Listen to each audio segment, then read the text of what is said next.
Diwali, festival of lights. Diwali, beginning of a new Samvat year.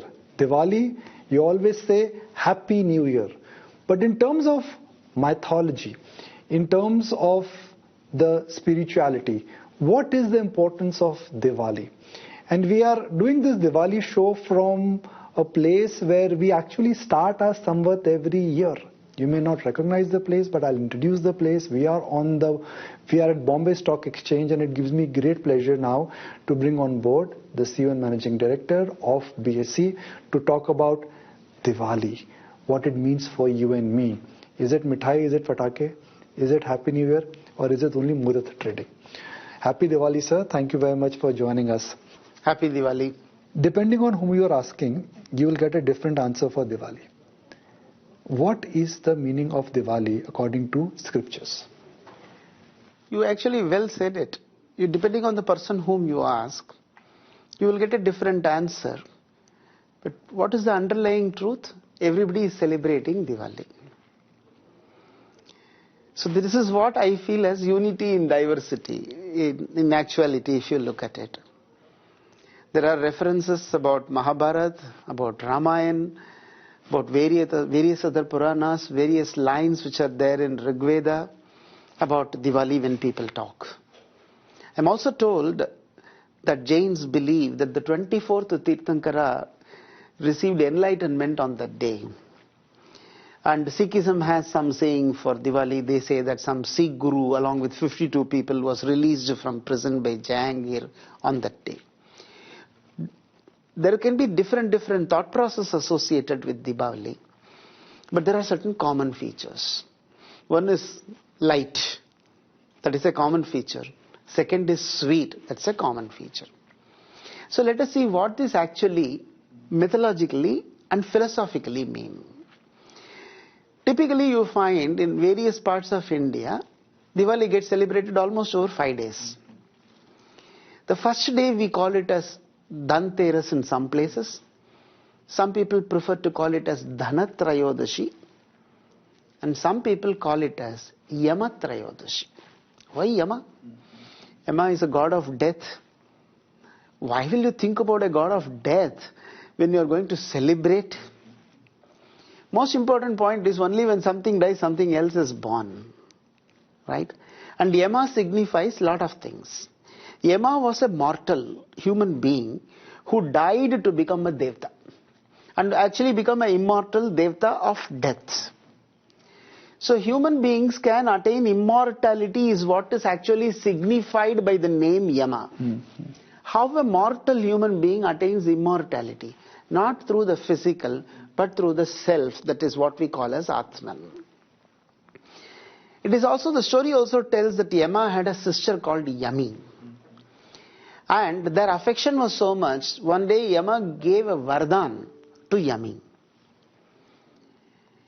And he told her, whatever you want, you take.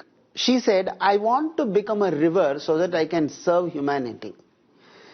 There are 3 types of Rin. Rin means debt. Loan. In talk then, in our mythology. Yeah. Deva Rin, Manushya Rin or Pitru Rin bolte hain.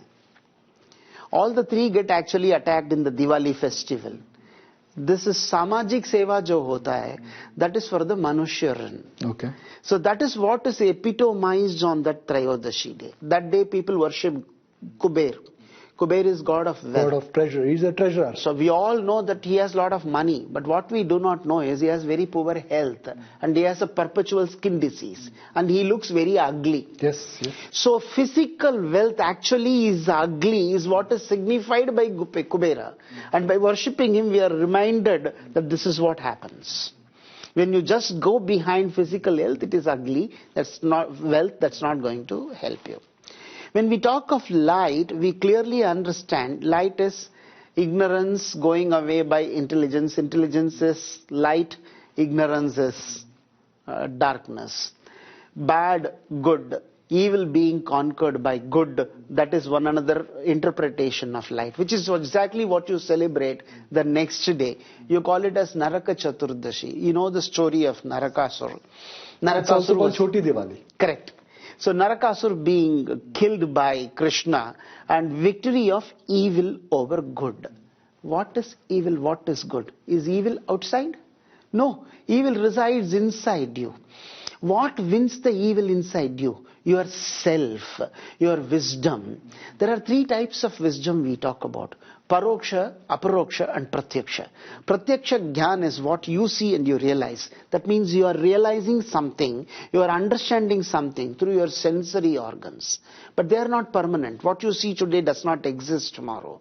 What you do not see by inference or by somebody else telling when you are realizing, that's called as Paroksha Jnana, through somebody else's eyes. These two are temporary jnana. They don't give you permanent ecstatic joy. What gives you permanent ecstatic joy is aparoksha jnana, which is you realizing and you getting enlightened. That's why some people celebrate as Tirthankara's enlightenment. Diwali is about enlightenment. Diwali is about immortality. Diwali is about realizing self and the pure joy associated with self. Many people think joy as very different things depending on the levels of evolution they are in. If you are at a very basic level, food is what is joy for you. If you are at a slightly higher level, some other thing, maybe a car or a house is joy for you. After that, some bank balance could be joy for you. When you reach a state of enlightenment, all this becomes insignificant, and for you joy is yourself. You are joy personified. So this is what again Diwali tells. The next day is Amavasya, which is the darkest night. Yes. And you light lamp on the day.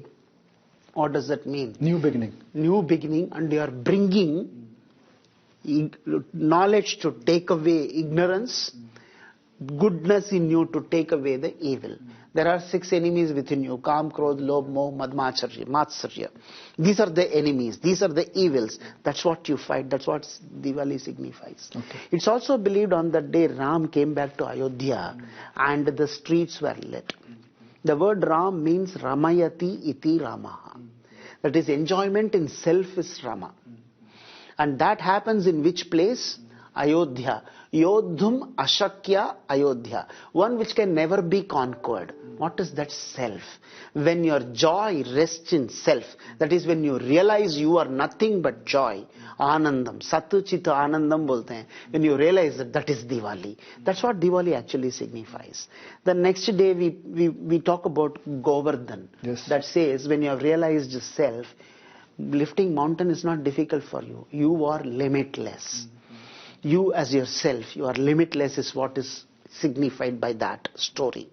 The next day story is Bhav Beach. It talks about Yami, the brotherly affection and what you give back. On Amavasya day, people do oblations to their Purvaj, which is Pitruranka taking care of. Devaran, Lakshmi Puja and other puja happens. As I said, Manushyaran, the Samajik service of Yami by becoming Yamuna is being worshipped. So Diwali in that sense therefore is a very complete festival. It has a lot of philosophical meaning, a lot of esoteric significance. That's why one and all people celebrate. I'm not sure whether you are aware of this. Even in the southernmost tip of India, on that day they believe if they make warm water and they take bath in it, in that warm water Gangaji comes. So any pot of warm water is considered as Gangaji. Ganga is बहती है north में, south के लोग भी वही मानते हैं. This is unity in diversity. वाकई में भारतवर्ष महान है.